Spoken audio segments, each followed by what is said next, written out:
Eloy, si quieres, como vas a estar solo en la mesa, te puedes quitar la mascarilla si quieres, ¿vale? Para poder hablar con más tranquilidad. Bien, muy buenas tardes. Vamos a dar comienzo a la conferencia que teníamos prevista para esta tarde.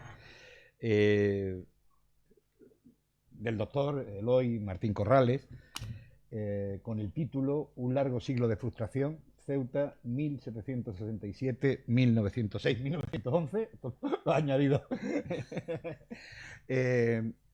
Como sabéis, bueno, yo presento muy brevemente a Eloy. Eloy es una persona muy conocida en la ciudad, lleva muchísimos años, miembro del Instituto Ceutí desde los años 80. Yo creo que entró prácticamente con nosotros cuando hicimos la remodelación del instituto. Y ha sido un habitual de las actividades culturales del instituto, de las jornadas de historia, conferencias, publicaciones, etcétera. Eloy ahora ya está gloriosamente jubilado, recientemente se ha jubilado, pero se jubiló como catedrático de Historia Moderna en la Universidad Pompeu Fabra de Barcelona. Es doctor en Historia por la Universidad de Barcelona también. Y ha sido profesor en varias, últimamente en la Facultad de Humanidades de la Pompeu Fabra, pero lo fue también en la Facultad de Económicas de Sevilla o en la Autónoma de Barcelona. Y como decía, es autor, que es importante reseñarlo siempre, de una obra que nosotros tenemos especial aprecio en el instituto, que fue la historia de Ceuta, que el Instituto de Estudios Ceutíes elaboró hace ya algunos años, en 2 volúmenes. Eloy le encargamos en aquel momento que desarrollara la Ceuta del siglo XVIII, que fue la parte que él realizó en aquella historia de Ceuta, ¿no? Sobre Ceuta ha trabajado sobre muchísimos temas. El corso en el estrecho, el presidio, el comercio, la población, el movimiento obrero, las mujeres en la Segunda República, bueno, y otros muchos temas que no van a salir todos. Ha sido profesor visitante de diversas universidades, especialmente de París I, Panteón de la Sorbona en 2 ocasiones, si no recuerdo mal. Su gran especialidad son las relaciones euroislámicas entre el siglo XVI y el siglo XX. el comercio hispano-musulmán, el colonialismo en el norte de África, y bueno, sus títulos son muchísimos. Para no aburrirles más, no les voy a citar ninguno, ya él, si quiere que nos cite alguno a lo largo de la conferencia, pero digo, son muchísimas obras coordinadas, tesis dirigidas, muchísimos artículos. Estamos, sin duda, uno de los historiadores importantes del siglo XX, siglo XXI en la ciudad de Ceuta. Y además, es ceutí, vivió muchos años entre Toán y Ceuta. Y bueno, pues tenemos la suerte de contar hoy con él. Y pues muchas gracias, Eloy, por dedicarnos esta conferencia.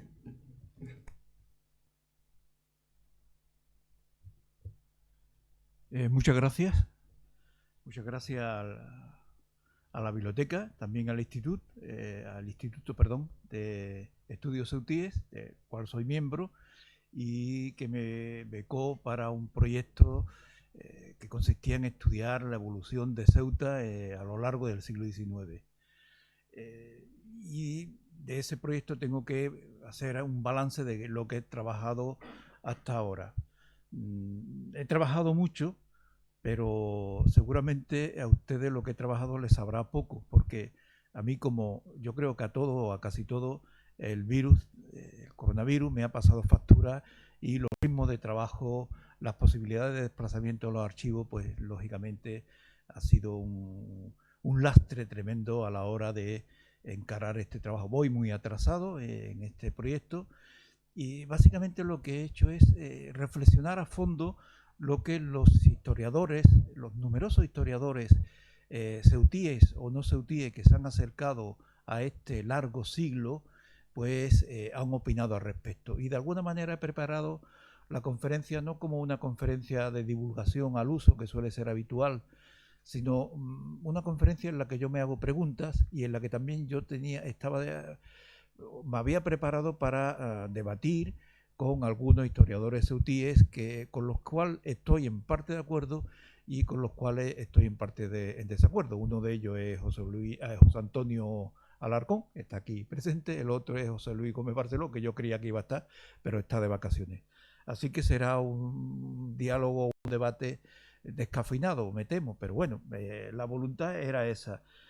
Básicamente hacerme preguntas. Yo creo que los historiadores que no se hacen preguntas sobre el objeto de su investigación, pues no son buenos historiadores. Yo no estoy ahora vendiendo o vendiéndome como un buen historiador, eso no me compete a mí, pero sí que creo que la reflexión es básica en nuestro oficio, es fundamental, más allá de que sepamos o no trabajar los documentos, etcétera. La reflexión sobre el material que acopiamos y el sujeto de estudio, eso me parece que es básica. Y por eso yo voy a hablar de ese largo siglo de frustración, que en principio tiene poco que ver, bueno, tiene algo que ver con el proyecto por el que he sido becado, pero no totalmente.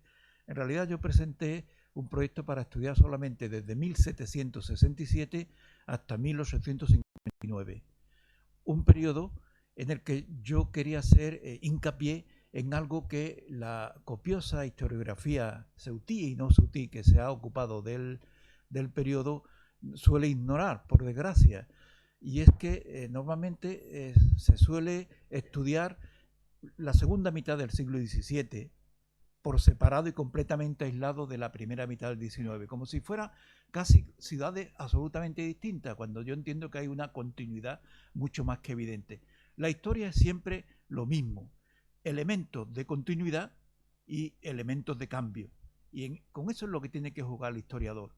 Pero lo que está claro es que no se puede actuar de esa manera, como repito, el grueso de la historiografía ceutí, de establecer esa línea, bien sea 1800, que hacen algunos, o 1814, como hacen otros. Yo no lo entiendo, y lo que yo voy a hacer hincapié en el proyecto que presente en su día, con retraso evidentemente al instituto, pues estudiar ese periodo y tratar de demostrar la continuidad, la homogeneidad de ese periodo. Pero claro, de pronto la documentación archivística que comencé no me daba como para exponer lo que yo quería, y comencé a estudiar y reflexionar a fondo lo que habían escrito demás historiadores. ¿Quién son? Pues bueno, las historias generales de Ceuta, Lucas Caro, Núñez de Prado, visiones de Ceuta del momento, de contemporáneo, Pascual Madós, Cheli, Amondarein, historias generales como la de José Luis Gómez Barceló, en el volumen del que hablaba ahora de la historia de Ceuta del Instituto de Estudios UTIE, y después una legión de historiadores que se han ocupado de ese periodo, básicamente de la segunda mitad del siglo XVIII, pero también del siglo XIX, desde Mariano Arribas Palau, Carlos Posac, Ramón Lourido también, y los más jóvenes, Manolo Cámara, mismo José Luis Gómez Barceló, es decir, Antonio Carmona. Es decir, el que quiera estudiar siglo XVIII y XIX y no se encuentre en una esquina u otra con Antonio Carmona, eso será un milagro, porque cuando te crees que realmente hay un tema que nadie ha tocado, pues encuentras que en una revista de Orense o en un artículo del Faro de Ceuta, público o de otros periódicos que hay en Ceuta, pues resulta que Antonio Carmona ha hablado de todo ya, ¿no? Es decir, que hay mucho material, pero, repito, no hay esa visión de conjunto sobre ese periodo. Y eso es lo que yo quería hacer, lo que sigo queriendo hacer. Pero la suerte, digamos, no me ha acompañado. Aquí tienen ustedes un gráfico de cómo va ahora. Yo quería basar mi estudio en el tráfico portuario de Ceuta en ese largo periodo. Desde 1767, la fecha de inicio es clara, es la firma del primer tratado de paz, amistad y comercio entre el rey de España y el sultán o emperador de Marruecos, y 1859, bueno, 58 lo he dejado ya, que es el comienzo de la guerra a Marruecos.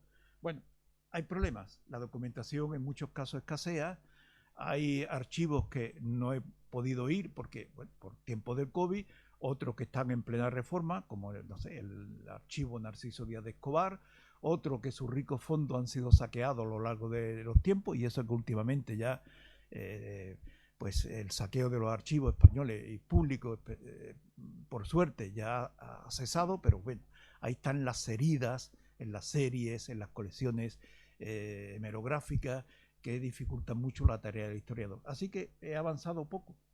Y con esto pues no me sentía yo legitimado para hablar y para exponer en este gráfico pues la realidad del tráfico de Ceuta. Puedo decir cosas pinceladas, pero tampoco iba a ser algo mucho o muy diferente de lo que ya algunos de los autores que he citado pues han dicho, salvo esa interpretación de esa unidad del siglo, pero que he preferido dejarlo esto de lado.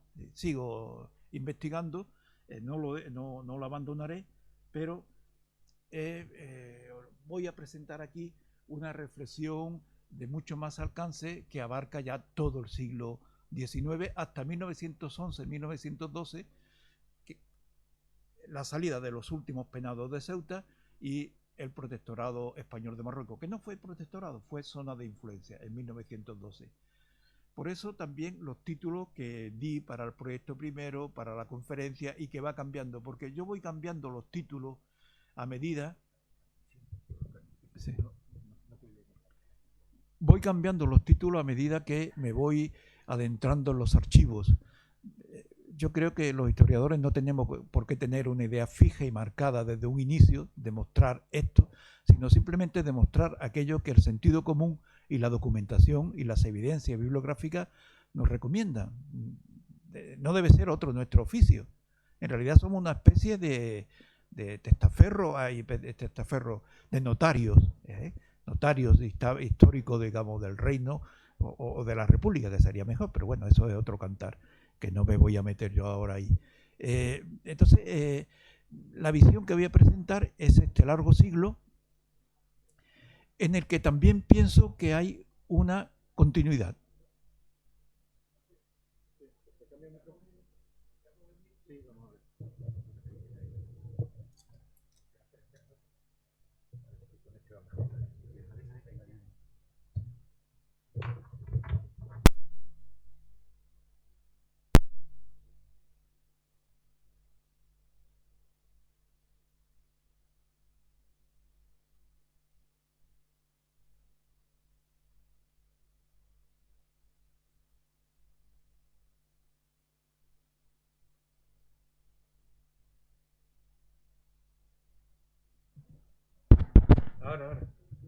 Ahora. Bien, no solamente el COVID puede entorpecer algo, también cosas más sencillas como esta. Bien, decía pues que en el fondo creo que puede existir una continuidad a lo largo de ese siglo y medio, o puede no haberla. Y aquí están ya las preguntas que yo me hacía y que aún no tengo totalmente, o no estoy totalmente satisfecho de cómo las resuelvo. Y por eso este debate un poco forzado que decía que pretendía montar aquí. Dentro de este largo periodo, el primero al que me refiero, o subperiodo, es el que va desde 1767 hasta 1820. Es un año importante, es la firma del primer tratado de paz y amistad con Marruecos. Inaugura un periodo de casi medio siglo de buenas y en muchos casos, muchos años de buenísimas relaciones de Ceuta con Marruecos. Ya sé que aquí esto es difícil aceptar esta idea, pero Ceuta se va a beneficiar de un tráfico con Marruecos consistente básicamente en trigo baratísimo para la guarnición, para los penados, los desterrados, pero a veces también para la provisión. El trigo de Marruecos fue fundamental para su mercado natural. El mercado natural de Marruecos siempre fue España, al menos hasta que la navegación de vapor irrumpió en nuestros mares. Y era porque era mucho más barato, era quizás de menos calidad que otros trigos del norte o del sur del Mediterráneo, pero era muy barato y rápidamente podía estar en las costas españolas. Y además el trigo de Marruecos actuó como un factor que impedía la subida excesiva del precio del trigo en los puertos españoles. Con lo cual, eso fue muy importante. Y además también el comercio del ganado en pie, es decir, del ganado vivo, el ganado marroquí. Fue muy importante. ¿Cómo se puede medir esto? Difícilmente. Por las series que conservamos de documentación, de momento es complicado, salvo para algunos años puntuales. Bueno, ya no era del cuadro anterior. Es muy difícil de medir porque además Ceuta nunca tuvo aduana con Marruecos en todo este periodo, que después volveré sobre este tema, un tema asombroso. Asombroso que no hubieran voces que reclamaran la aduana, algo que a mí me parece, aunque a lo mejor seguramente Alarcón sabe mucho más de ello que yo. Así que un mercado absolutamente necesario para España y para Ceuta en particular, un mercado que complementaba, digamos, las necesidades de buena parte de la población del sur de España, pero también ese tráfico intenso entre Marruecos y España va a fraguar una alianza entre el rey de España y el sultán marroquí. Una alianza de dos países, uno en horas bajas como España y otro que nunca llegó a tener horas altas, pero que sentían los dos la amenaza de las grandes potencias, Francia e Inglaterra, cernirse sobre su futuro. La alianza de los pobres contra los ricos, si quieren ustedes. Así que eso explica que a pesar de las propuestas que franceses e ingleses hicieron al sultán de Marruecos para ayudarle a conquistar Ceuta, Melilla, los Peñoles, el sultán de Marruecos, al menos Muhammad Ben Mohamed, siempre se negó a perjudicar los intereses españoles. Y de hecho, en la práctica actuaron, aunque es difícil seguir el rastro en la documentación, pero sí en el Archivo Histórico Nacional, en la sección de Estado, la correspondencia consular de los distintos cónsules, sobre todo los magníficos cónsules hermanos González Salmón, pues ahí se demuestra que hubo una alianza contra la amenaza de la superpotencia Francia e Inglaterra. Imagínense, en plena Revolución Francesa, un monarca como Carlos III, temeroso de que la revolución atacara la religión cristiana, mayoritaria en España en ese momento, pero el mismo temor tenía el sultán de Marruecos, que unos sin Dios, ¿verdad?, pues pudieran conquistar el país. Es una alianza natural, que de alguna manera, si quieren ustedes, se repite, como decía Mar, en forma caricaturesca en la guerra civil, los sin Dios contra la República. Así que Ceuta se beneficia de esas relaciones de paz con Marruecos y además tiene motores o factores económicos propios que dinamizan la ciudad. El armamento en corso, es decir, el corsarismo contra los países musulmanes ha desaparecido. El Tratado de Paz con Marruecos, a los que le siguen con el Imperio Otomano, con Argelia, con Túnez y con la regencia de Trípoli. Ya con los musulmanes no hay corsarismo. Hay escaramuzas, etcétera. Entre los países vecinos siempre hay conflictos. Pero ya no hay corsarismo, con esa secuela de presas, esclavos, cautivos, etcétera, por ambas partes. Pero sí que hay corsarismo contra ingleses y franceses. Cuando hablamos de la amenaza de Marruecos sobre el sur español o sobre Ceuta, en ese largo siglo del que hablo, y especialmente en la época que estoy hablando, solemos hacer hincapié en la guerra de España contra Marruecos de 1791-1792 y en la guerra de África por antonomasia, 1851-60. Bien, si sumamos los años de guerra, prácticamente no llegan a 2 años. Sumen ustedes los años de guerra con Francia en ese mismo periodo, del 93 al 95, de 1808 a 1814. Sumen los años de guerra con Inglaterra, 1783 a 1779, perdón, a 1783. 1797 a 1802, 1804 a 1808. Por no hablarle ya de la invasión de los 100.000 hijos de San Luis. Es decir, que el horror, las guerras, han sido más con nuestros hermanos europeos que no contra, digamos, entre comillas, nuestros no hermanos del sur de Ceuta, del sur de España. Eso hay que tenerlo muy en cuenta. Pero además, Ceuta sacó otra ventaja de ese periodo de paz, amplió los límites. Fue una cesión graciosa del sultán para que el ganado de Ceuta pudiera pastar en la zona, fuente de conflicto, porque claro, según el Corán, la tierra no es de nadie. No existe propiedad privada según el Corán. La tierra es de Alá. Y quien gestiona la tierra, quien reparte el usufructo de la tierra es el gobernante, el gobernador, el jefe de los creyentes, que en Marruecos siempre han ido de la paz, al menos desde que surge la dinastía alauita. Así que el sultán reparte entre las tribus, las cábilas, como la queramos llamar, la tierra.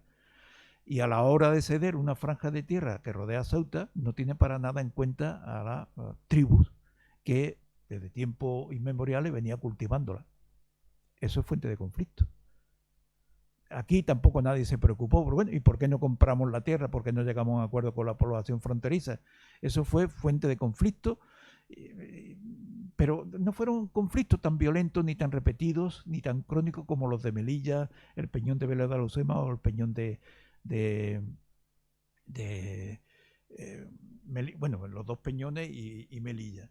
Es decir, que también hay que relativizar la violencia que muchos presentan como crónica, terrible, total, entre España y Marruecos en general y Ceuta y Marruecos en particular. Hay que relativizar mucho toda esa historia. Desgraciadamente las buenas relaciones económicas, políticas entre España y Marruecos se deterioraron lamentablemente en los años siguientes, desde 1820-30 hasta 1859. ¿Por qué? Bueno, España mató el nervio del comercio con Marruecos. El nervio del comercio con Marruecos era la importación de cereales. Y España entre 1820 y 30 terminó con ese comercio, prohibió la importación de trigo extranjero. Así que ya el producto estrella, por decirlo de alguna manera, que Marruecos tenía para ofrecer a España y a Ceuta en particular, desaparece del comercio. Al mismo tiempo, el desarrollo de la agricultura española es notable. La agricultura española siempre había tenido muy mala prensa, como consecuencia de la derrota militar de la Segunda República, la larga dictadura, etcétera. Todos los males se achacaban al latifundismo y otros males endémicos del agro español.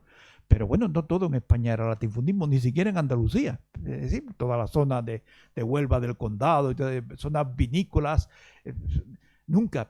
Pero bueno, digamos, la necesidad de deteriorar la imagen del régimen, pues permitía estos abusos que nos dieron una versión distorsionada de la agricultura. La agricultura española, más bien que mal, supo crear ese mercado interior para los cereales españoles, pero no solamente para los cereales. Productos típicos de Marruecos que llegaban a los puertos españoles dejan de llegar. Productos hortofrutícolas, ganado menor, como gallinas, incluso las naranjas, que llegaban en bastante cantidades de Tánger, Larache, a veces de Tetuán, menos de Tetuán, pues resulta que ya llegan desde Cartaya, desde Estepona, desde Marbella, de todo ese inmenso sistema portuario sin puerto que fueron las playas andaluzas, que están muy mal estudiadas todavía. Así que hay una sustitución de ese aliado económico. Y después también hay otro factor. Muchos tratadistas españoles políticos de la época se quejan de que, bueno, Marruecos no consume nada de nuestros productos. Bueno, ¿qué esperaban? Una población muy pobre, muy empobrecida, con poca capacidad para adquirir productos españoles, incluso los agrícolas. Pero claro, si no lo miramos el asunto desde el lado de, no ya de Andalucía, sino de Ceuta, pues que era un mercado aún mucho más, digamos, mucho más estrecho que el mismo marroquí. Los tratadistas españoles no entendían porque además los sultanes de Marruecos comenzaron a prohibir la salida de productos marroquíes. Ellos creían que no querían comerciar con el cristiano, ¿no? Simplemente se trataba de que también ahí existía eso que en Europa se ha llamado la economía moral. Es decir, los gobernantes deben procurar siempre la felicidad del pueblo. Su legitimidad debería basarse en eso, cosa que no ocurre siempre, como ustedes saben. Pero bueno, ¿qué sucede? Pues que los años de malas cosechas, de dificultades de todo tipo, políticas, económicas, la plaga de langostas, sequías seguidas en Marruecos, hace que el trigo, si se exporta, encarece terriblemente para la población local. Lo mismo sucede con las reses, el ganado vacuno, lanar, etcétera. Por lo tanto, el sultán no tenía más remedio que impedir, prohibir la salida de esos productos para España o para cualquier otro país, salvo provocar una revuelta contra él y que fuera desalojado del poder y su cabeza rodara por las calles. Y esto quizá desde aquí no se entendió nunca estas implicaciones que suponía el prohibir la salida de productos. No era una xenofobia, no tenía nada que ver con la religión, tenía que ver con las necesidades del pueblo marroquí que debían ser atendidas, al menos lo que se espera, repito, en teoría de los gobernantes. Eso hace que, por lo tanto, el nervio económico se pierde y haya menos interés por Marruecos. Hasta tal punto que si ustedes revisan la documentación diplomática española depositada en el Archivo Histórico de Madrid, se darán cuenta de que durante años los cónsules informan a Madrid no de los problemas de Marruecos, ni qué pasaba con Marruecos, sino de los liberales españoles refugiados en Marruecos. A veces también de los absolutistas españoles refugiados en Marruecos, o bandoleros españoles refugiados en Marruecos. No interesaba de Marruecos nada más que qué hacían o no hacían los liberales, qué poca cosa podían hacer, porque los pobres eran pocos y además nadie sabía árabe y ninguno se interesó en saber el árabe, por lo tanto no podían interactuar con los marroquíes. Es decir, que digamos el cáncer liberal en el caso de que el liberalismo fuera un cáncer, pues no tenía, digamos, ninguna posibilidad de extenderse por el cuerpo de la nación marroquí, como decían los antiguos.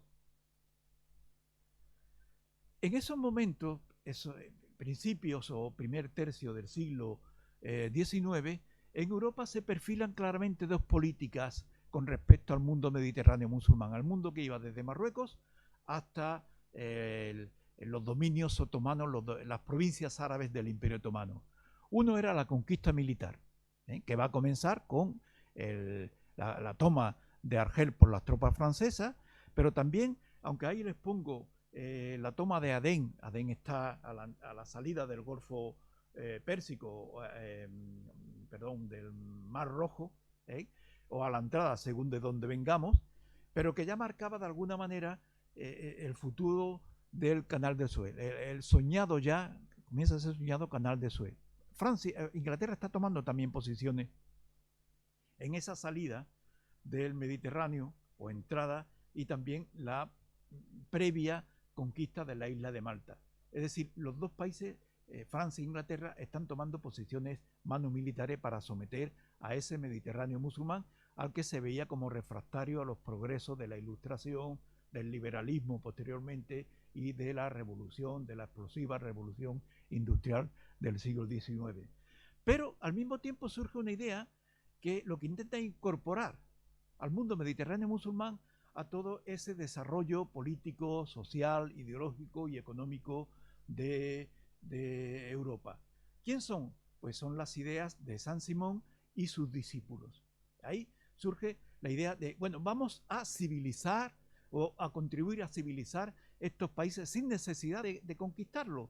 Vamos a formar a ingenieros, a artesanos cualificados, a individuos que se especializan por ejemplo, en la industria del alumbrado con gas, y todo lo más novedoso, el ferrocarril, etcétera, y vamos a trasladarnos allí para modernizar la economía y las costumbres de estos países. Evidentemente eran pocos, tendrán un impacto enorme en estos países a la larga. El movimiento obrero, es decir, la eclosión de los sindicatos en Egipto, sobre todo, donde tuvieron más fuerza, en Argelia también, en el Líbano, en lo que hoy sería el Líbano y Siria, etcétera, eso no se explica sin los sansimonianos. Finalmente fracasaron en sus ideas, pero ahí había un proyecto alternativo a la conquista militar, un proyecto de cooperar, ser socio del otro, o el hermano mayor, con un, si quieren ustedes, teñido de paternalismo. Y ahí es donde aparece por primera vez Ceuta en estos proyectos, digamos, de asociarse amistosamente, pacíficamente con el otro. Es en concreto en un artículo que publica Chevalier, uno de los discípulos predilectos de Saint-Simon, en un periódico de corta duración, pero que tuvo gran impacto ideológico. ¿Sí? Las ideas de Saint-Simon después, digamos, son recogidas de una u otra forma por el marxismo, etc. Maurice Chevalier lo que plantea es, tiene ahí la frase textual, pero lo que viene a decir, bueno, la necesidad de construir una línea férrea que una Ceuta con Alejandría, ¿sí? Y desde Alejandría todo el Levante. Y eso significa poner no solamente en relación a ese mundo árabe o musulmán del sur y este del Mediterráneo, sino permitir un mejor enlace y cooperación de todo tipo con Europa. Finalmente el ferrocarril de Ceuta no funcionó, tampoco funcionó buena parte de los ferrocarriles, y Ceuta no tendrá un ferrocarril hasta casi un siglo después, y un ferrocarril de vuelo gallináceo, porque solamente llegó a Tetuán, como ustedes saben. En esa tesitura, España tiene un problema con Marruecos, al que Marruecos es ajeno. Y me refiero no a la España en general, que una España así en abstracto pues existe en la mente de algunos, pero que en realidad pues no existe. Hay muchas Españas, ¿verdad? Y muy variadas a lo largo del periodo y siempre cambiante, por fortuna, digo yo. ¿Qué pasa en España? ¿Qué impacto tiene la conquista francesa de Argel en 1830?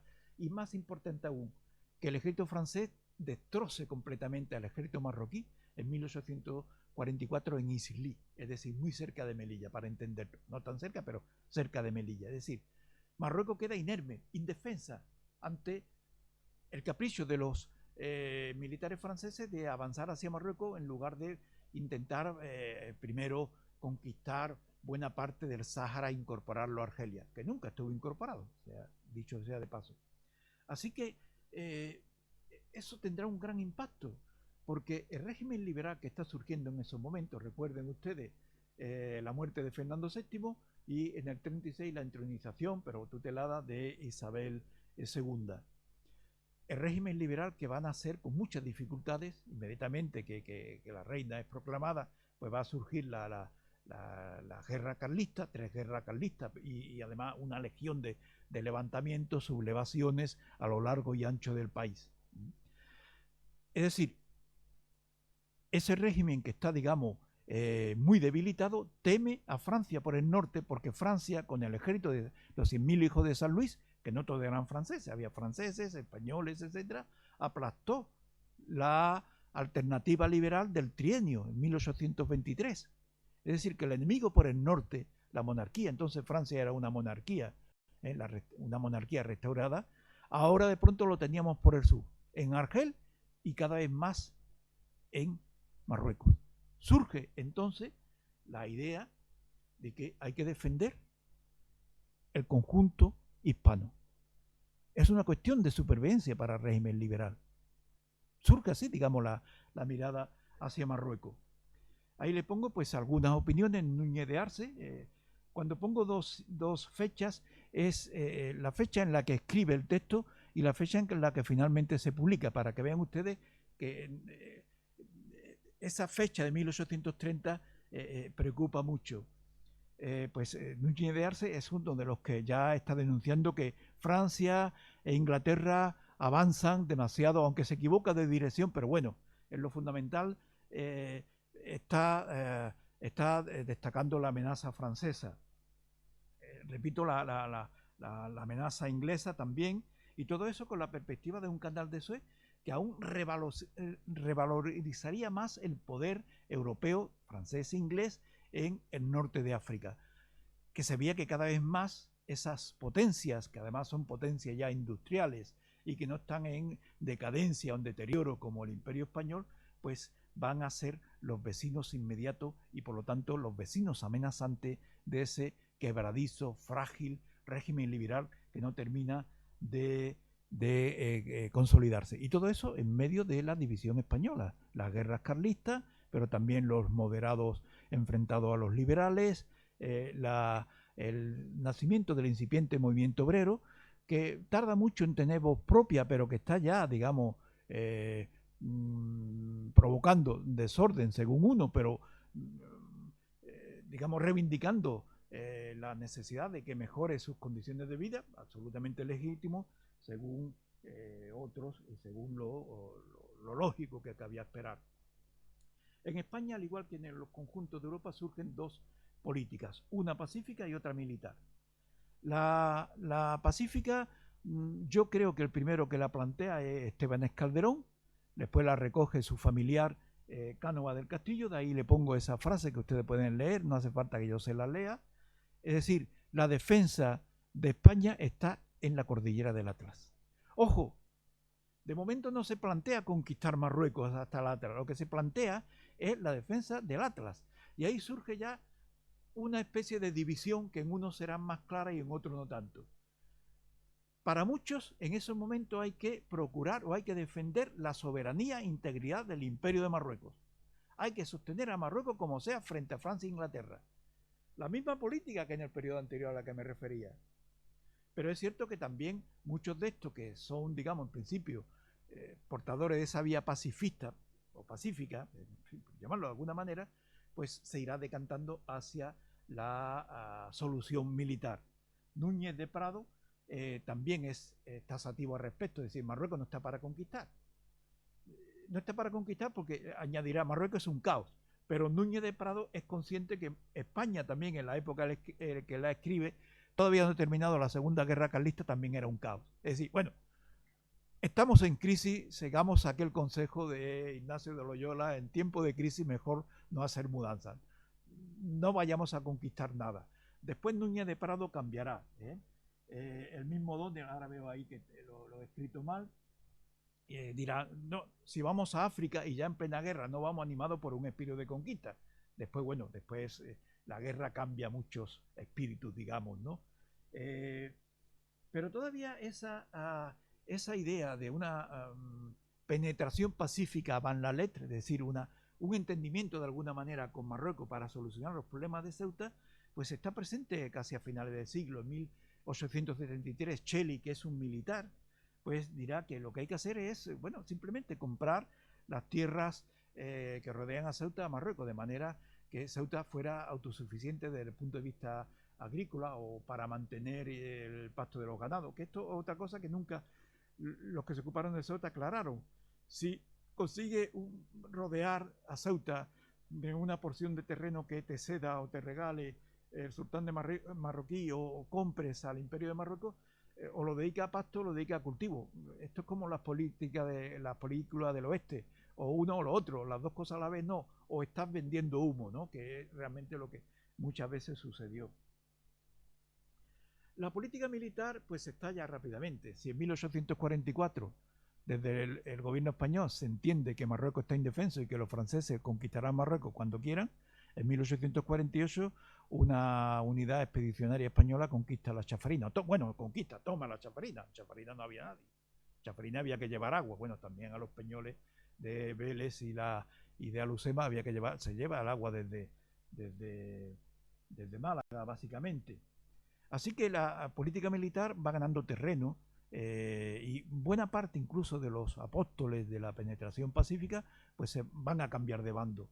Desde Antonio Alarcón, Núñez de Arce, que ya ha escrito, que empezó diciendo, bueno, la guerra no es necesaria ni siquiera es apetecible. Nicolás Landa, un médico. Le pongo un abanico a Benia, que no sé exactamente quién es, me parece que era un poco un aventurero, un diletante. Manuel Llana, que escribió el libro con otro autor.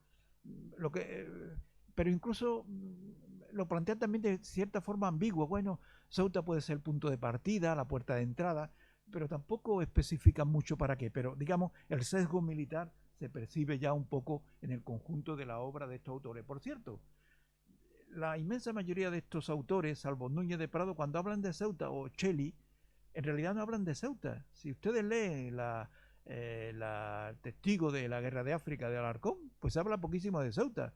Y lo mismo pasa con los demás. Se pasan de largo de Ceuta, bien sean porque van en busca de la gloria, la epopeya, como Alarcón, que iba, no sé, el hombre que había fumado, pero iba para allá para no sé qué experimentar en el campo de batalla, siempre desde la retaguardia, claro. Pues hablan muy poco de Ceuta. Y cuando hablan, pues no hablan muy bien. Y no hablan que aquello podía ser una plataforma para nada, ni una puerta de entrada, ni de nada. Hablan poquísimo, lo cual ya de alguna manera es sospechoso. También es cierto que la mayoría de los autores que cito y los que no he citado, pero que están en ese periodo, van a combinar el llamamiento a una penetración pacífica, es decir, no me refiero a la penetración pacífica de final del siglo, que es otra cosa, sino algo que yo llamo la penetración pacífica para avanzar un poco en el discurso con la conquista militar. Pero es obvio que finalmente se impone de una manera tasativa la conquista militar. Lo único que aquellos adalides de la conquista militar de Marruecos o de parte de Marruecos, de lo que se pudiera de Marruecos en realidad, que es lo que pasó finalmente, eran cautos, eran prudentes. Vean lo que plantea Cánovas del Castillo. Cánovas del Castillo, bueno, ya dijimos que el Atlas es nuestra frontera natural.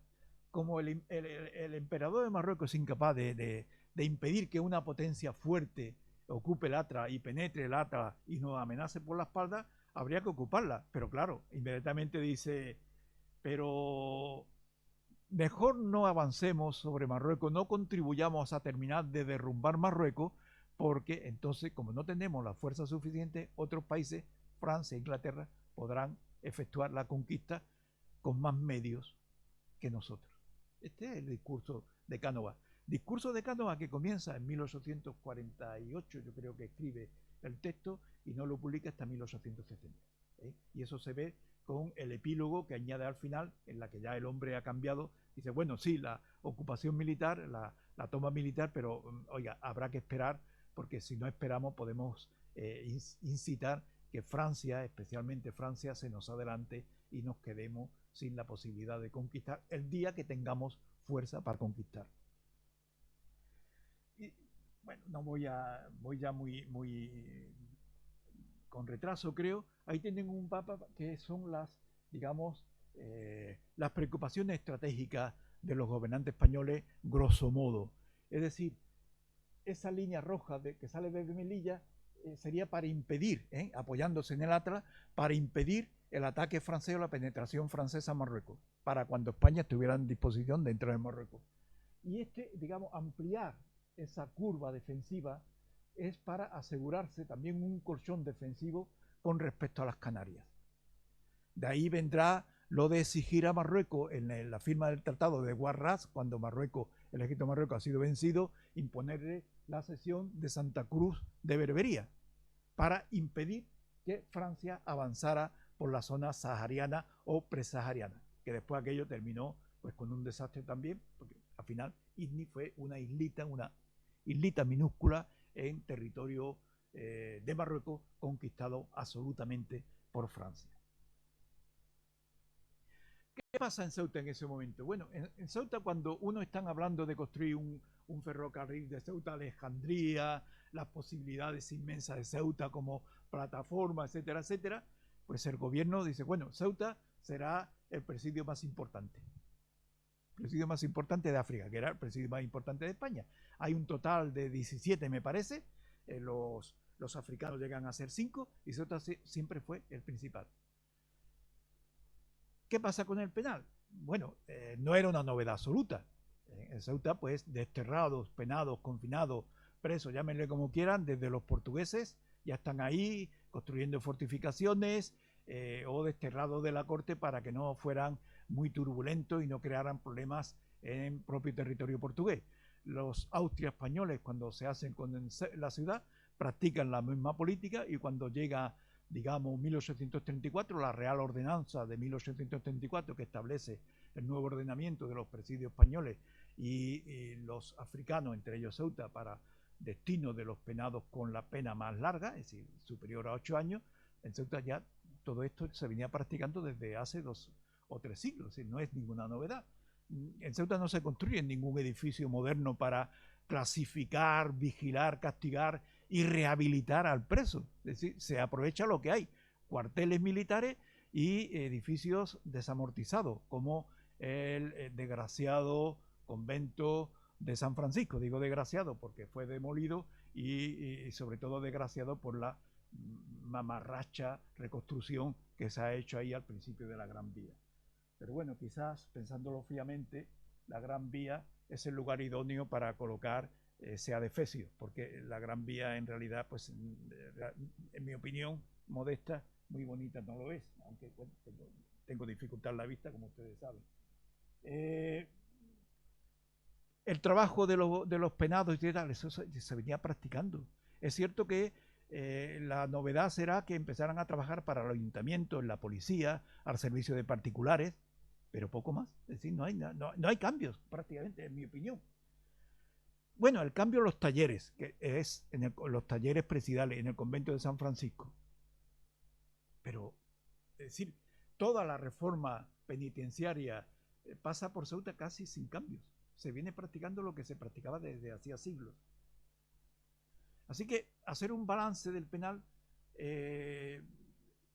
lo incluye aquí porque realmente el penal fue un factor o un elemento que tuviera algo que ver con el desarrollo, la evolución económica de Ceuta. Fue un freno o un estímulo para la economía ceutí. Bueno, no lo tengo muy claro, porque claro, hay quien plantea, bueno, es que el penal de Ceuta, pues que está muy bien, oiga, pues la mitad de los presos, la mayoría estaban en régimen abierto, esto es un penal, pero bueno, salvo unos cuantos, los malhechores más sangrientos que estaban ahí en el hacho, etcétera, los demás vivían pues prácticamente en libertad y además cobraban. Bueno, pero eso no dice nada. Es decir, también hay penados en los presidios de la península que trabajaban en las calles. Por ejemplo, en el presidio de Barcelona. En Barcelona existía un presidio. Barcelona era una ciudad presidiaria igual que Ceuta, tenía un presidio que se dedicaban básicamente a limpiar las ramblas. Así que, para que vean ustedes que todas estas cosas siempre hay que relativizarlas. Claro, económicamente algo tuvo que suponer, pero ¿cambió tanto, aumentó tanto la población del penal de Ceuta? Pues no parece, ¿no? Tengo que estudiar esto más a fondo, pero no parece que hubiera, digamos, un incremento espectacular del número de penados en relación, siguiendo la evolución de las cifras conocidas, que siempre son contradictorias. Lo que sí está claro es que el trabajo de los penados, y no de los talleres, porque yo creo que los talleres fue algo que fue irrisorio, de todas maneras, aunque a algunos le dan mucha importancia, es el trabajo al servicio del ayuntamiento y de particulares. Ahí donde la presión de los penados con un sueldo a la baja va a tener un impacto, yo creo, negativo en este caso sobre la ciudad. Hombre, los penados, el presidio con la llegada de un aluvión de funcionarios y demás, eso también pudo contrarrestar desde el punto de vista del consumo, pero eso no se ha hecho. Este estudio aún no se ha hecho. Yo no me da tiempo a hacerlo aquí, pero me lo voy planteando. Desde el punto de vista del trabajo de los presidios, bueno, según MA2, construyeron 10.000 prendas entre chaquetas, camisas, pantalones, gorros y morrales. 10.500. Si tenemos en cuenta que él dice que en los talleres de San Francisco trabajaban 170 solamente, trabajo, digamos, en esos talleres presidiales para regenerar al preso 170 de 2.000 y pico, me parece muy poco, pero bueno. ¿Qué representaba eso? Aparte de que tocaba a cada preso fabricar 52 piezas por semana, al año, una por semana. Eso es poco o mucho. Habrá que verlo. Los salarios que devengaban, 34 euros en el reales, perdón, en 1844, es poco o mucho. Yo creo que no era mucho. Hay que compararlo con los salarios en la península. Otro de las carencias que se observan en Ceuta es que, salvo excepciones, la inmensa mayoría de los que se ocupan de la historia de Ceuta no comparan con el resto de Andalucía. Hay que comparar qué se gana en Andalucía para saber si estos salarios son buenos, son bajos, son altos, son razonables, son onerosos para la ciudad. No sé, estas cosas no se hacen. Lo mismo con el tráfico marítimo, es decir, no sabemos nada de Algeciras ni de Gibraltar, y de ahí venía buena parte de todo lo que llegaba a Ceuta. No estudiamos esto. Ceuta es como si estuviera ahí, como la isla de Julio Verne. Ceuta no es especial. Ni Algeciras era especial, que le decíamos precisamente especiales como insulto, ¿no? Pero de todas maneras, esos salarios comienzan a generar protestas de comerciantes, de artesanos, por esa competencia desleal. Yo creo que de los comerciantes que no se aprovechaban del penal, los que no tenían contratas, los demás no creo que, los que tenían contratas no creo que protestaran, pero todo eso hay que estudiarlo y no se ha hecho. En todo caso, hay voces como Avenia que defiende que hay que eliminar el penal, que eso no significa ninguna ventaja para la ciudad. Pero repito, son estimaciones y es muy difícil pronunciarse ahora al respecto. El otro tema fundamental para mí es el puerto de una ciudad portuaria sin puerto. Tenía un fondeadero, que además no era muy bueno. Las de pequeñas barcas y lanchas que se hundieron en la guerra de África, pues da testimonio. Y las labores de descarga de las embarcaciones y carga, en el sentido de que hubiera carga, eran lentísimas, etcétera. Eso realmente no servía para nada. Sin embargo, había la idea del Puerto Franco. Puerto Franco que se concede ya desde, fíjense ustedes, desde Butrón y otros gobernadores alimentan esta idea o reivindican esta idea, una formulación otra, pero que básicamente se va a concretar en, bueno, permitir libre de derecho la entrada de los artículos de comer, beber y arder, que después se va a ampliar, después de la guerra de África, a algunos textiles, a la quincalla y poco más.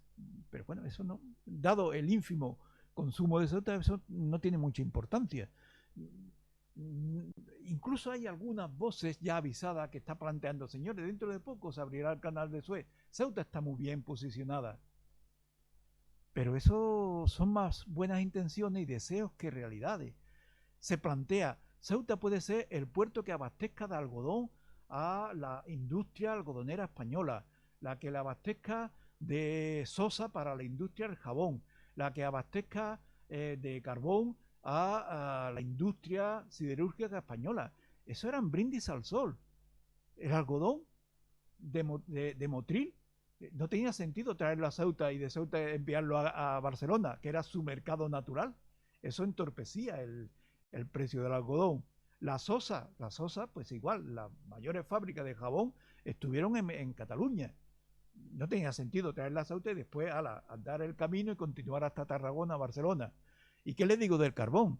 Ya saben ustedes que el primer arranque industrializado de España, que tiene lugar entre Marbella y Málaga, aún conservamos algunas chimeneas de aquel intento fracasado, la primera industrialización, el fracaso de la industrialización, de la primera industrialización de Jordi Nadal, pues no podían competir con el carbón traído por los ingleses. ¿Qué va a convertir a Ceuta en un depósito de carbón para el conjunto español si precisamente por estas cuestiones se terminó ahogando la industria siderúrgica malagueña o del sur de Andalucía? Eran quimeras irreales que no tenían en cuenta la realidad de Ceuta. Yo no sé si hubiera habido otra posibilidad, no lo sé todavía, y no me voy ahora aquí a arriesgar digamos, a lanzar soluciones mágicas para un pasado. Ni siquiera lo hago para el futuro, imagínense para un pasado. Lo que me sorprende aún más, ya voy a ir recortando porque creo que voy mal de tiempo, es que Ceuta no tiene aduana con Marruecos. Melilla consiguió la aduana con Marruecos en 1866. Yo hasta ahora, No conozco toda la documentación municipal, no conozco toda la documentación sobre Ceuta en los archivos estatales, pero no parece que nadie reivindicara la aduana. Reivindica el Puerto Franco, que yo lo entendía de una manera muy simpática. No, no, aquí que entre todo lo extranjero, que no pague nada y después lo podemos reexportar donde queramos, donde queramos. La única forma o el único mercado que se podía reportar con beneficio era España. Pero oiga, para contrabandistas ya estaba Gibraltar. Si España tiene que soportar a Gibraltar ese desangre económico, digamos, ese entorpecimiento para el arranque de la propia industria, imagínense que tuviera que soportar a Ceuta y Gibraltar efectuando la misma labor. Es que eso no se le ocurre a nadie, además en pleno debate tremendo entre los librecambistas y los proteccionistas. Esto no podía funcionar. Las voces de Ceuta no podían tener eco en los dirigentes españoles, los verían como marcianos. Señores, ¿a qué nos vienen ustedes con esta historia?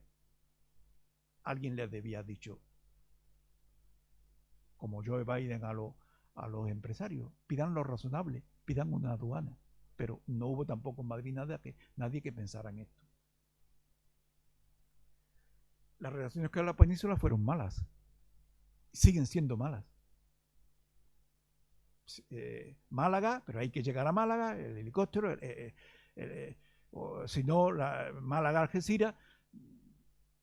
Y sin embargo, está Shelley, que vive, hay una frase que él tiene que me parece esperanzadora para el futuro, que nadie le hizo caso, pues coño, que hay que construir ferrocarril entre San Fernando, es decir, entre Cádiz, para entendernos, y Algeciras, y después enlazarlo con la rama de Levante, con Málaga y con todo el Mediterráneo español. Es decir, lo que está planteando Shelley, avant la lettre, con mucha antelación, es, oiga, el AVE, el corredor del Mediterráneo, llevémoslo hasta Cádiz, que es lo que hay que hacer todavía. Es decir, los gobiernos actuales, sean de un color o de otro, siguen empeñados en que el AVE termine en Málaga. Y todo lo que es Cádiz, Algeciras, etcétera, el mayor puerto o uno de los mayores puertos en actividad, en contenedores del país, Algeciras está ahí aislado totalmente. El aislamiento de Algeciras y el aislamiento de Ceuta también.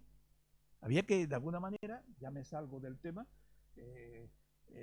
lanzar una alternativa imaginativa, no sé, un subsistema portuario Algeciras, Cádiz, Ceuta, en la que la capital fuera Algeciras, naturalmente, que se especializara en determinadas faenas y que impulsara la actividad económica del sur de Andalucía, que buena falta no hace a los propios Andalucía, a Ceuta, en la medida en que Ceuta se considere que es algo distinto a Andalucía. Bien, a pesar de todas estas dificultades que estoy poniendo, sin embargo, algo sucedió. Yo creo, y partía de la idea que José Antonio Alarcón y José Luis Gómez Barceló expusieron en sus contribuciones de 2008 y 2011 respectivamente, creo. Es decir, la guerra de África, el catalizador del crecimiento demográfico, económico de Ceuta, aunque después se agostó un tanto, pero bueno, volveré sobre esto. Es decir, es cierto que hay importantes cambios que van transformando la ciudad. Primero, hay un cambio de familias que controlan el poder económico.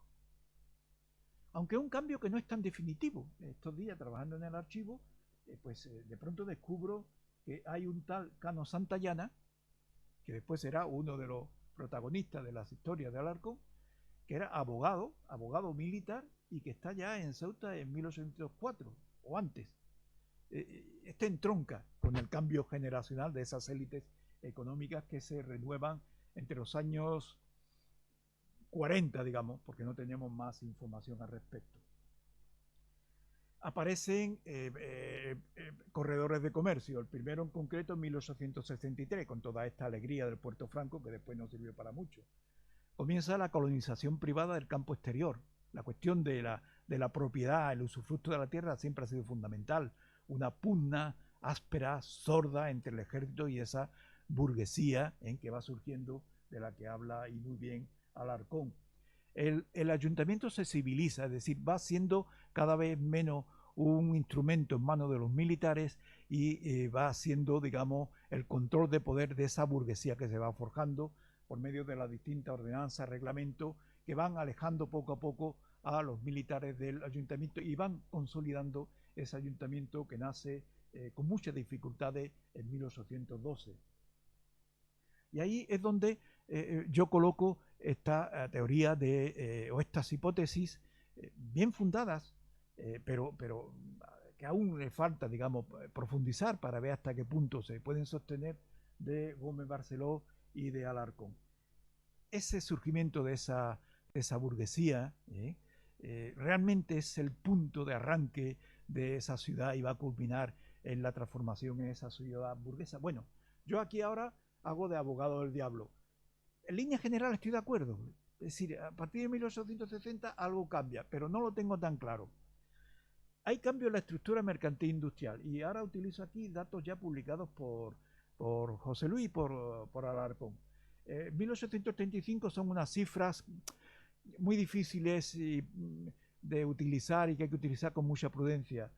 Son las estadísticas que elaboró Moreau, un francés que le dedicó cierta atención a Ceuta, sobre el tipo de establecimiento, aunque él se dedica más al tipo de pasaporte que se pide en Ceuta en los años que él se ocupa, y básicamente en 1835.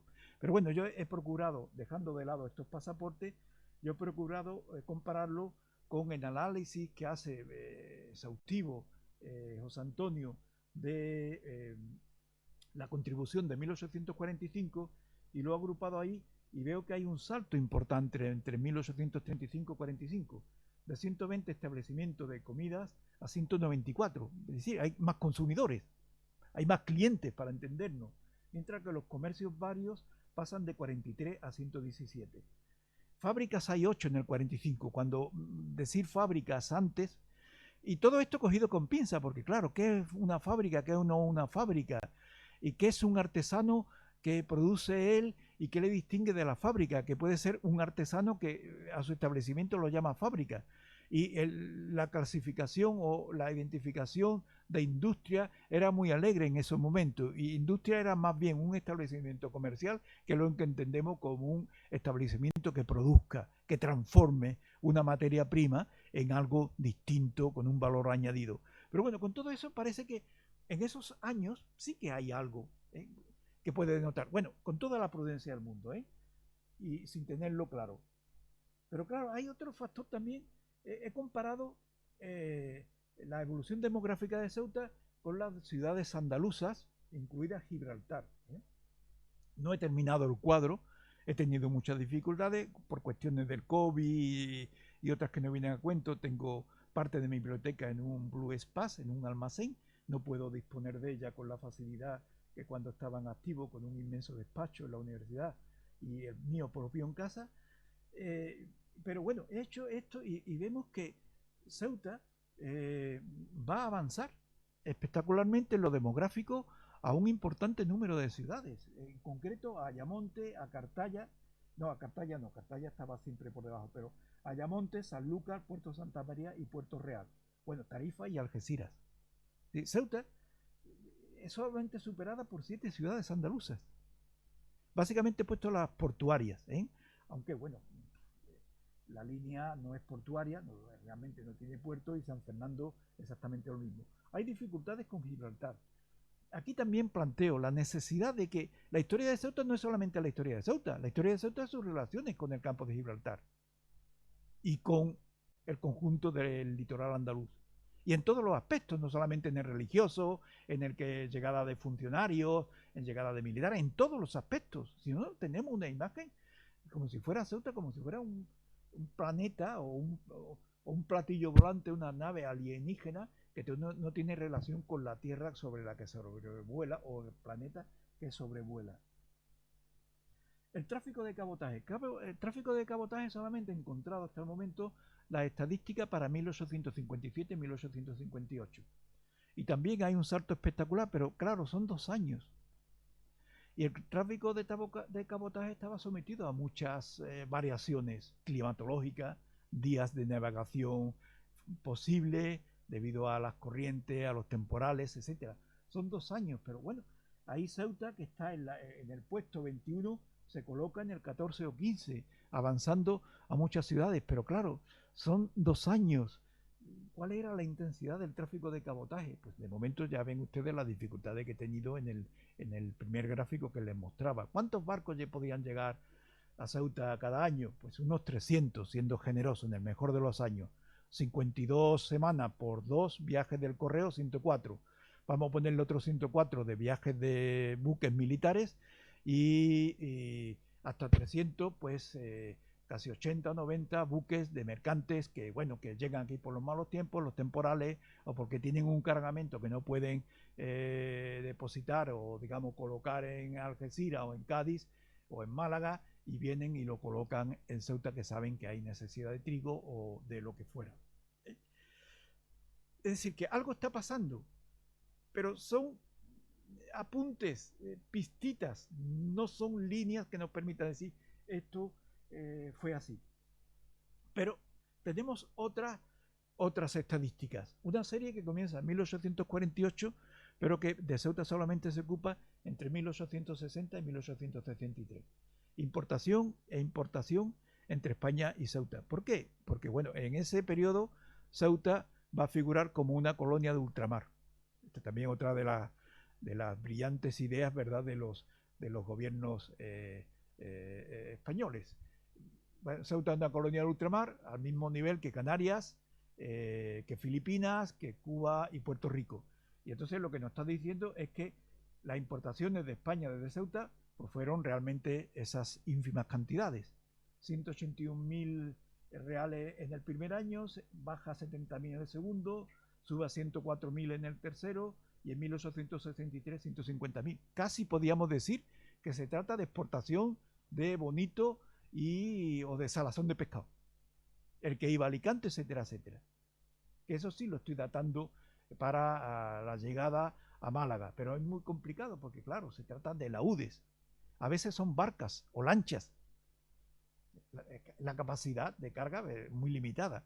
Pero bueno, ¿y qué exporta España a Ceuta? Bueno, pues en realidad no se ocupa del año 1859, pues el tren militar, la artillería, el equipamiento del ejército, etcétera, etcétera. ¿Por qué no tenemos cifras del 63? Pues no lo sé, no lo sé. Pero claro, ya el 83 Tetuán ya ha sido evacuado por las tropas españolas. Ya Ceuta interesa menos al Estado y por lo tanto ya todo el envío de tropas, el mantenimiento de tropas se nota. Es decir, que ven ustedes que hay elementos a favor de que se detecta un crecimiento económico de la ciudad, una activación demográfica, pero hay otros que van en sentido contrario. Es muy difícil pronunciarse.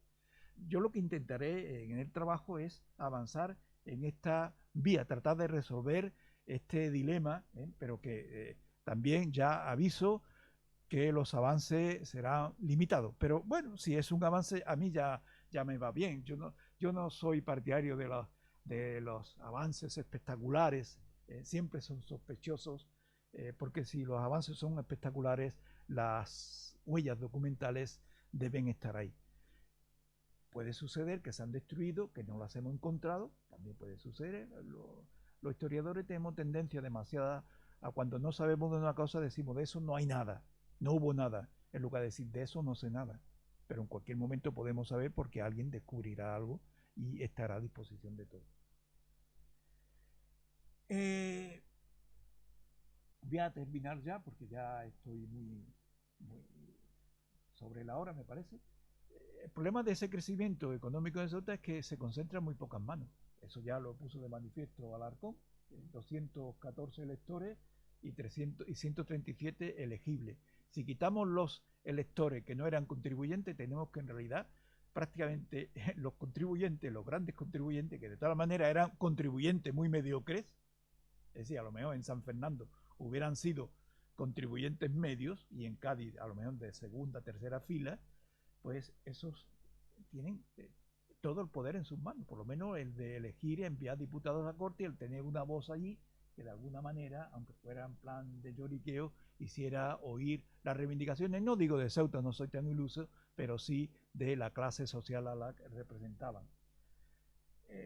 Landa, el médico Landa, dice algo en su obra que a mí me parece que puede ser explicativa, pero no es totalmente explicativa, también es una pista que hay que llevar. Él dice que ante la legión de traficantes, comerciantes, buhoneros, cantineros, que caen como una plaga de langosta sobre el territorio marroquí que va conquistando el ejército español, pues había que echarlos prácticamente a palos. Bueno, de hecho, el general en jefe prohibió que estos cantineros entraran en los campamentos militares porque decía que los productos de ínfima calidad que vendía lo que hacía era contribuir a la mala salud de los soldados y que no tenían necesidad de eso porque ya el cólera, para que no se había previsto nada, pues ya hacía lo propio con diezmar al ejército español.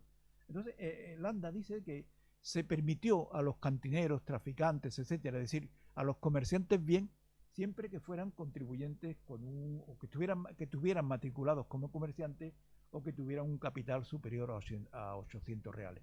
La CREM, pero de todas maneras, comparándolo con los contribuyentes de lo que nos habla Alarcón en su análisis de la contribución del 1845, vemos que era una cifra muy baja para, digamos, poder incorporar alguno, porque el ejército era consciente de que si había que impedir la entrada de tantos miles y miles de cantineros, buhoneros, etcétera, pues no se podía prescindir totalmente de ello porque el ejército era incapaz de proporcionar lo que los soldados necesitaban para soportar una guerra, que siempre son duras, como ustedes ya saben. Y Núñez de Arce también habla lo mismo, es decir, él denuncia que los consumidores se ven obligados a adquirir productos casi podridos, en lo de comer se refiere, o de ínfima calidad en lo de vestir y calzar, a unos comerciantes que además se lo venden a un precio elevadísimo. No había otra alternativa. Es decir, bueno, esto sí puede confirmar esa toma, ese surgimiento de esa burguesía que va a surgir.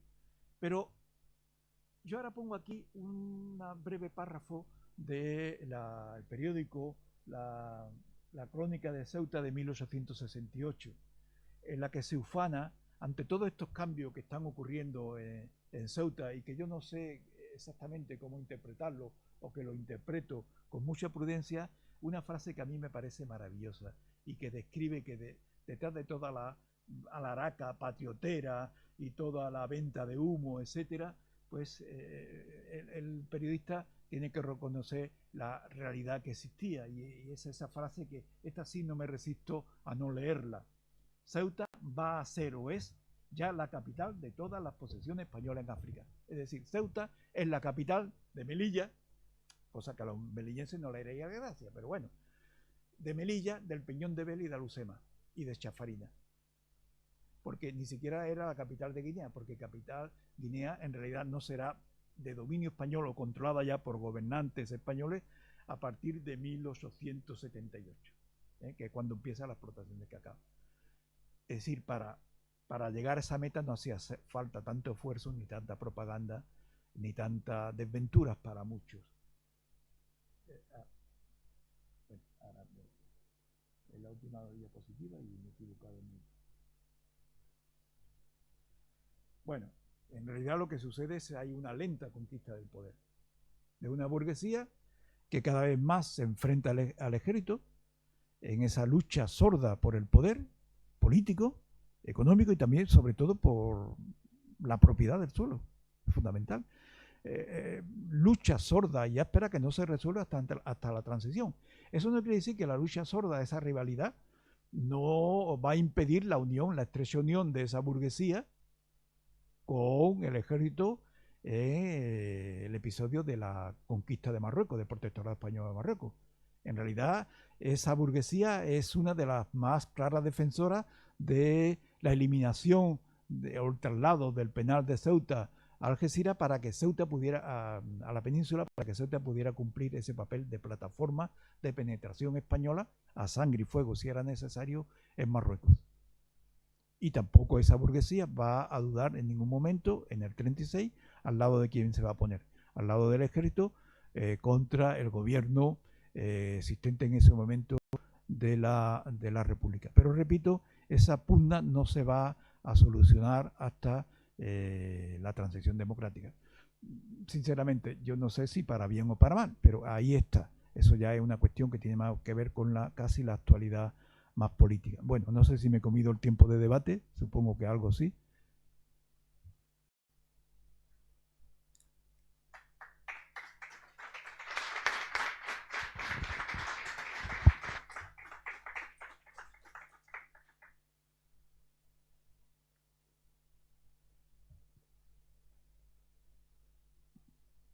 me ha parecido muy interesante sobre todo las preguntas que dejas en el aire, que son muchas, ¿no? Fundamentalmente porque hay un periodo, tú lo has dicho muy bien, ese periodo entre mediados del siglo XVIII y mediados del siglo XIX, o casi finales del siglo XIX, está muy mal estudiado. Faltan muchas aportaciones todavía y mucho trabajo, ¿no? Yo sí creo, no creo, es decir, que la guerra 59-60 fue un precedente del cambio, ¿no? El cambio realmente, como yo creo que tú también estás de acuerdo conmigo, se produce en 1906, bueno, como fecha, por tomar una fecha, la clave de la decisión de la aplicación de Marruecos es la que va a vertebrar sin duda las transformaciones de la ciudad, ¿no?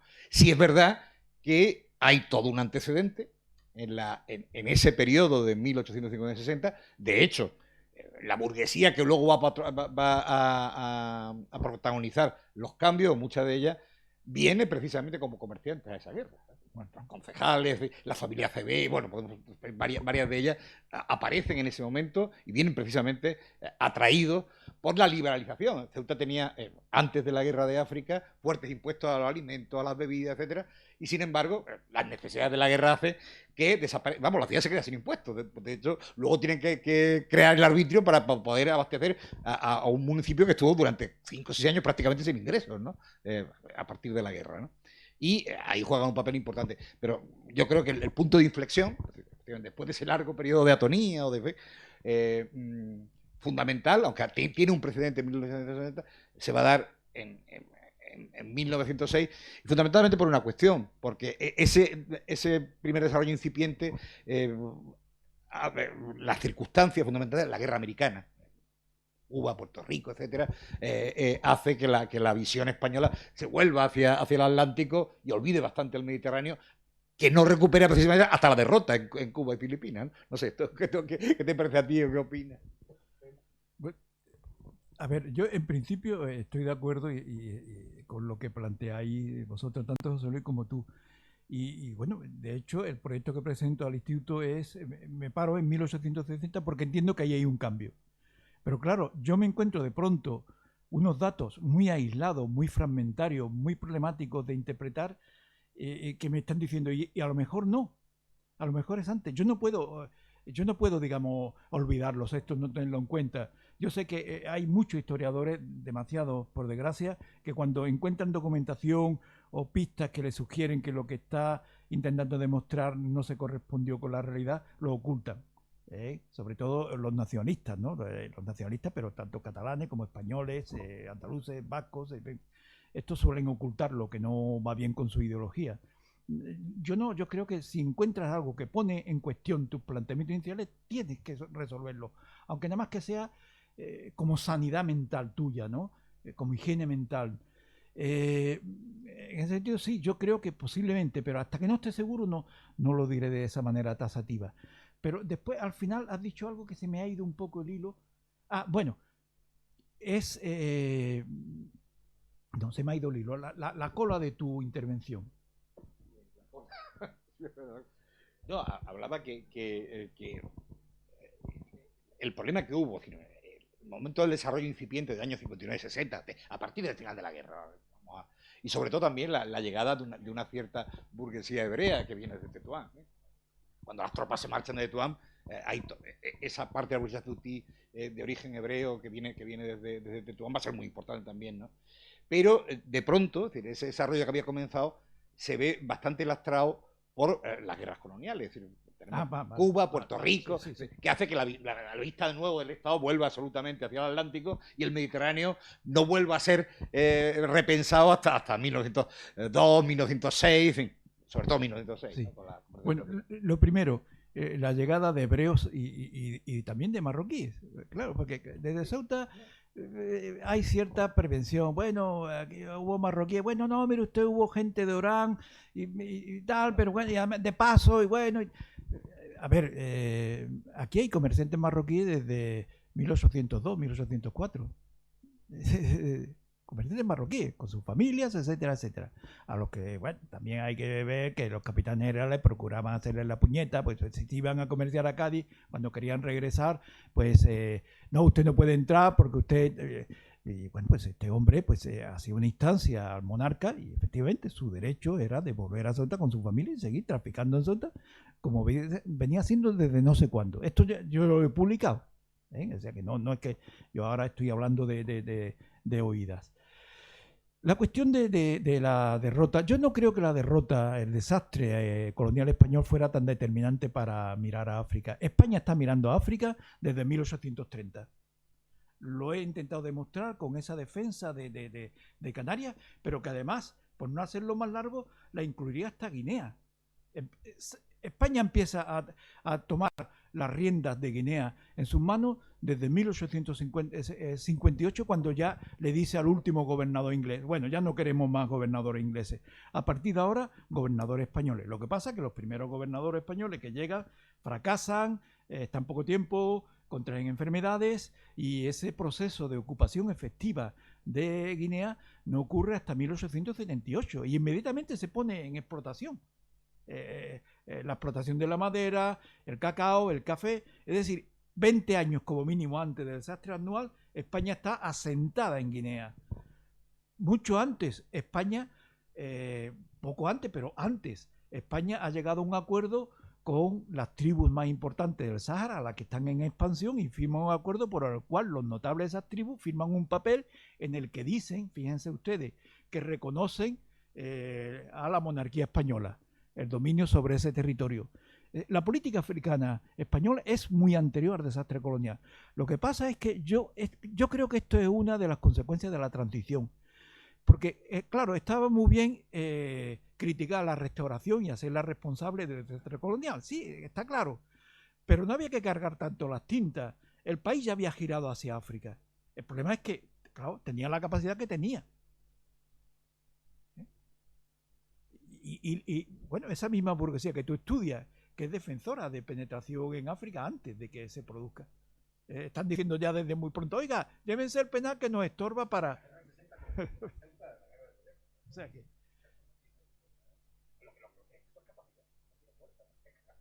Pues es la reflexión que hace básicamente Cánovas del Castillo. Mire usted, conquistaremos cuando podamos. Y si nos adelantamos, lo que estamos propiciando es que se nos adelante otro.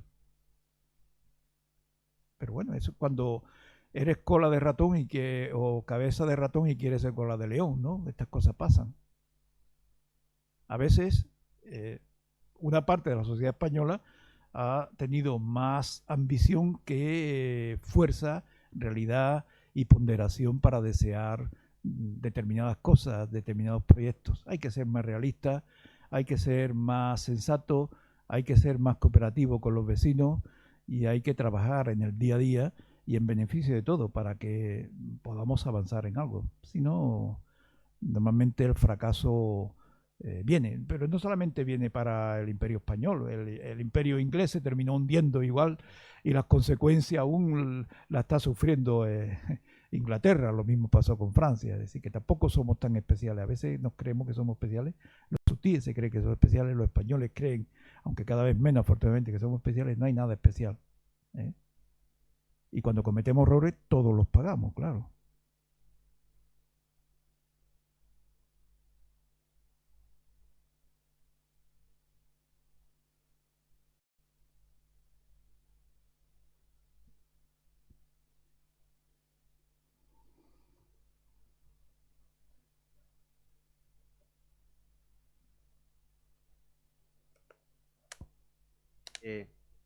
Breve, porque tampoco tenemos tiempo. Simplemente, cuando he visto que pone usted en la diapositiva, hablaba del Magreb y del Masrek. ¿Qué diferencia hay entre uno y otro? ¿Qué es el Magreb? ¿Qué es el Masrek? Sí, el Magreb es desde Marruecos, desde el Atlántico marroquí hasta la frontera de Libia o de Trípoli, bueno, de Libia, con Egipto. Ese es el Magreb, y en el Gran Magreb habría que añadirle Mauritania y bueno, y el Sáhara. Bueno, el Sáhara, bueno, hay ese problema que hay ahí. Ese sería el Gran Magreb. El Masrek sería las provincias árabes del Imperio Otomano, es decir, lo que actualmente es Siria, Líbano, Jordania, Irak, y hay quien le añade Egipto y quien no lo añade. Ese sería el Masrek. Entonces la idea es unir todo el Mediterráneo musulmán. La idea de los sansimonianos. Que yo creo que es una idea que aún los musulmanes del Mediterráneo deben de trabajar. Yo creo en la Unión Europea y creo que también ellos debían conseguir una unión porque sería mejor para ellos y para nosotros. Sería más fácil negociar. Aunque yo no pienso tampoco, no voy a hacer aquí una alabanza de la Unión Europea como si fuera algo perfecto. No, pero es una vía para que podamos avanzar todos, si somos capaces.